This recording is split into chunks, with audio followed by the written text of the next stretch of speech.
किसानों का फसल अगर किसी कारण से नुकसान हो जाता है, फसलों की क्षति हो जाती है, तो बिहार सरकार एक योजना चला रही है जिसे कहते हैं बिहार राज्य फसल सहायता योजना। इस योजना के ज़रिए से किसानों को कंपनसेशन दी जाती है हेक्टेयर के हिसाब से।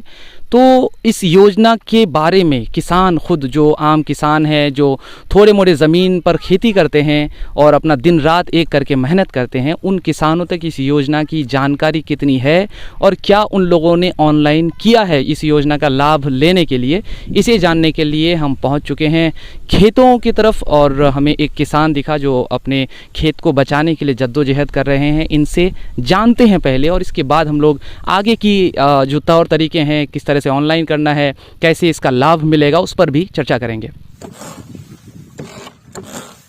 ये सब के बारे में तो हमको अभी पता नहीं है, बीमा ये सब क्या कराता है, लेकिन हम लोग तो इतना जानकार वाला आदमी नहीं है। मतलब हम लोग को मालूम नहीं है कि सरकार की तरफ से कोई बीमा चल रहा है, कोई योजना हो रहा है। कोई किसी ने नहीं बताया आपको कभी? अभी तो हमको किसी ने नहीं बताया है। तो मतलब सिर्फ आपको क्या लगता है, सिर्फ आपको नहीं पता है या आप जो आपके जो गांव के किसान हैं, क्या उन लोगों को पता है, ऐसा कुछ लगता है आपको? नहीं, हमारा गांव का किसान को भी पता नहीं है ये सब के बारे में। अगर पता रहता तो आपस में बातचीत होता है तो बोलबाला होवे करता था, लेकिन ये सब के बारे में अभी तो कुछ पता नहीं चल रहा है। अभी जैसे कि सुखाड़ जो पड़ा है, मतलब कि बारिश नहीं हो रही है, तो बिहार सरकार ने एक डीजल अनुदान को लेकर के योजना लाया है कि किसान जो भी सिंचाई करेंगे डीजल पर कम पैसा, ज़्यादा पैसा सरकार देगी आपको डीजल के बदले में और कुछ पैसा आपका लगेगा। इसके बारे में पता है? नहीं, इसके बारे में तो हम लोग को पता नहीं है। इसके बारे अगर पता रहता तो हम सरकार से लाभ लेने की कोशिश करते। इसमें हम लोग को कुछ पता नहीं है, कुछ भी पता नहीं? कुछ भी पता नहीं, ना कोई बोला है। बोर्डिंग वगैरह का इस्तेमाल करके आप लोगों ने सिंचाई किया या नहीं किया अब तक? अब बोर्डिंग सिंचाई तो किए हैं, लेकिन अपना पैसा लगा के किए हैं, करने के बावजूद भी ऐसा हाल है तो क्या करेंगे हम लोग। अभी अगर पानी की ज़रूरत है तो क्यों नहीं दे रहे हैं पानी बोर्डिंग से? पैसा नहीं है, क्या करेंगे। किसान लोग जानते ही हैं, किसान लोग के पास एनी टाइम पैसा नहीं रहता। पैसा नहीं रहने की वजह से हम लोग नहीं दे पा रहे हैं पानी।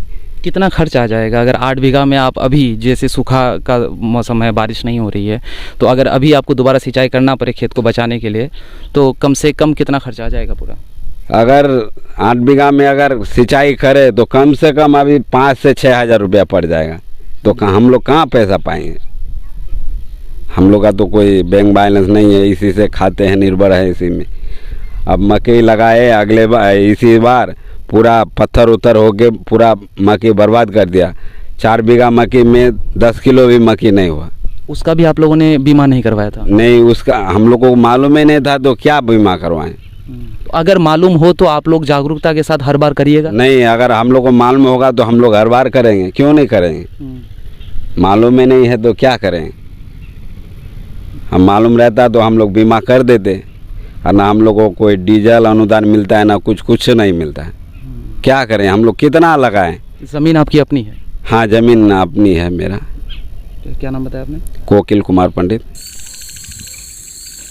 सरकार की ऐसी बहुत सारी योजनाएं हैं जिससे लोगों को लाभ पहुंच सकता है, लेकिन जब हम इन योजनाओं को लेकर के किसानों से या आम लोगों से बात कर रहे होते हैं तो हमें पता चलता है कि या तो लोगों को इन योजनाओं के बारे में ज़रा सी भी जानकारी नहीं है, या कुछ लोगों को अगर है भी तो वो जानकारी इतना कम है कि वे खुद से उस योजना का लाभ नहीं ले सकते, यानी कि उन्हें किसी और पर निर्भर होना पड़ता है।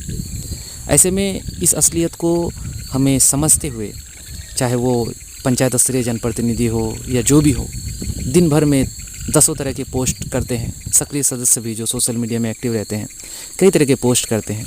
हमें इन असलियत को समझते हुए हमें इस दिशा में भी काम करने की ज़रूरत है। ना सिर्फ सोशल मीडिया पोस्ट, बल्कि जब भी हम लोग कहीं पर बैठें, किसी से मुलाकात करें, तो लोगों को इन योजनाओं के बारे में ज़रूर बताएं